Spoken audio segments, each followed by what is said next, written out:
Place à votre édition régionale sur votre chaîne d'info. On continue. Bienvenue si vous nous rejoignez. Nous sommes le mardi 4 septembre.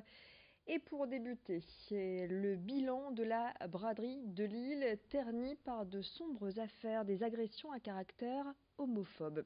L'association Stop Homophobie indique avoir reçu 2 signalements de couples homosexuels qui affirment avoir été aspergés d'eau de javel et de peinture noire. C'était dimanche dernier. Sur les réseaux sociaux, une autre femme, Aurélie, relate quant à elle une agression dont elle aurait été victime avec sa compagne. On fait le point avec Alexis Tessier. Dimanche, Aurélie et sa compagne auraient subi des agressions à caractère homophobe. Alors qu'elles se baladaient dans les rues de Lille pour la braderie, le couple a été la cible de jets de javel. Elles ont été touchées au corps et sur leurs vêtements. Pensant au début que le liquide n'était que de l'eau, elles n'ont pas eu le temps de repérer l'agresseur au milieu de la foule des bras-d'eux. Et l'affaire n'en reste pas là. Un peu plus tard, le couple reçoit de la peinture. Une fois encore, impossible d'identifier l'auteur de l'acte. D'autres couples auraient subi ces agressions homophobes en ce week-end de braderie.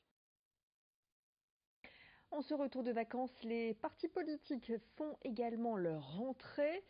Hier, ils étaient nombreux à profiter de la braderie de la Saint-Louis à Tourcoing pour partir à la rencontre de leurs concitoyens, potentiels électeurs. Reportage sur place signé Xavier Silly et Alexis Tessier. Nous sommes ici à la braderie Saint-Louis à Tourcoing. Comme chaque année, c'est le moment pour les différents partis politiques de faire leur rentrée des classes pour ainsi dire. Nous sommes allés les voir pour en savoir plus concernant leur état d'esprit en ce mois de septembre. Place tout de suite à La République en marche. C'est une année intense pour laquelle le gouvernement a fait de très nombreuses réformes. Et puis on a encore 4 ans pour les continuer. Les Français vont voir dans une semaine la suppression en partie de leur taxe d'habitation. On prend l'exemple de Tourcoing, puisqu'on y est, 91% des Tourquenois vont voir une suppression d'un tiers de leur taxe d'habitation. Nous avons d'autres chantiers demain, les retraites, la dépendance, qui est un sujet extrêmement important. Et nous devons être concentrés parce que c'est jamais gagné. Et parce que les Français, c'est normal, sont impatients et en même temps, depuis très longtemps, ne croient plus en la politique. Donc c'est le moment de leur montrer que c'est la preuve qui compte et pas les paroles. Le Rassemblement national, vous le voyez derrière moi, est en train de tracter. Le mot d'ordre pour cette rentrée politique, eh bien, c'est l'ouverture. Nous souhaitons présenter aux habitants de l'ensemble des villes du Nord des listes ouvertes, des listes de rassemblement, avec celles et ceux qui ne sont pas forcément adhérents du Rassemblement national, mais qui partagent avec nous la nécessité d'une autre politique possible dans leur ville ou au niveau national, une autre politique face à Emmanuel Macron. Alors nous ouvrirons largement nos listes à des gens de droite, à des gens de gauche, à des gens qui viennent de la société civile, parce que nous avons besoin d'énergie nouvelle pour redresser cette ville de Tourcoing en particulier ici. Et on va tout de suite retrouver la France insoumise, et vous allez le voir, c'est plutôt la colère qui domine. Voilà déjà 14 ou 15 mois que Emmanuel Macron est au pouvoir et puis on n'en peut plus.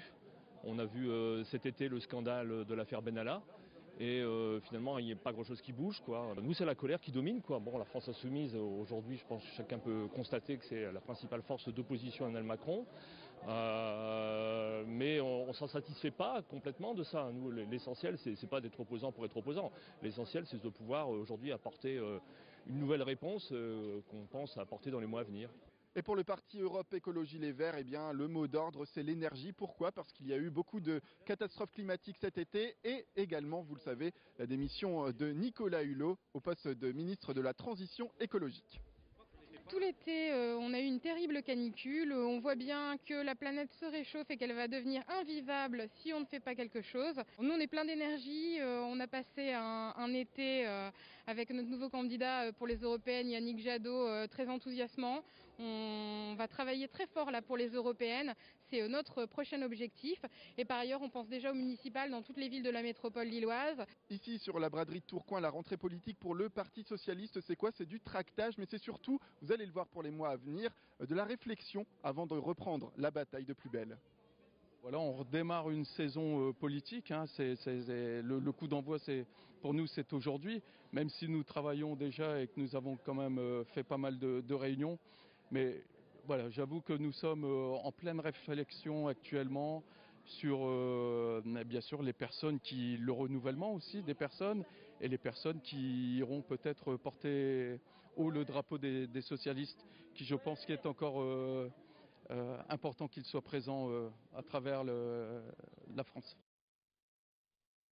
Avis aux sportifs, si vous souhaitez courir pour la bonne cause, c'est un nouveau défi qui se prépare. L'association Ensemble pour Noémie vous invite à une course de 50 km dans les rues d'Hénin-Beaumont. Ce sera le dimanche 23 septembre. L'intégralité des fonds récoltés lors de cette course seront reversés à l'association créée il y a 3 ans en soutien à Noémie, 14 ans, polyhandicapée de naissance. Ce défi est une première, un événement attendu par la maman de Noémie, Valérie Panchaud, que je vous propose d'écouter au micro de Lucille Berthe-Constant et Margot Sailly. Alors Noémie a 14 ans, donc comme je vous le dis, elle est née polyhandicapée. On l'a su, elle avait 4 mois et demi. Elle est née comme ça, on ne l'a pas vue aux échographies. Et actuellement, elle est avec sa maman toute la journée, je m'occupe d'elle. C'est un plaisir parce que c'est une petite puce très sage. Elle a une tolérance à la douleur incroyable. Et pour moi, c'est une héroïne parce que elle lutte tous les jours et sans se plaindre. Alors, l'association a été créée parce que on a eu besoin d'aide pour pouvoir acheter un véhicule. Parce que au départ, on devait porter Noémie avec ses 30 kilos plus le poids de la coque et la mettre à l'arrière de la voiture et ça devenait impossible à gérer. Donc ça fait 2 ans qu'on l'a et ça fait 2 ans qu'on peut enfin ressortir et avoir une vie un peu plus ordinaire en faisant des choses un peu comme toutes les autres familles, même si ça n'arrivera jamais de faire comme tout le monde puisque le fauteuil roulant, forcément, c'est pas comme tout le monde. Et la course va rassembler valides et non-valides comme Bruno, non-voyant, et Nicolas qui se préparent assidûment. On voulait réaliser un défi pour montrer qu'on est handicapé, mais on est capable de faire des choses aussi qui sortent de l'ordinaire et qui, un petit peu pour surprendre et pour choquer aussi les valides.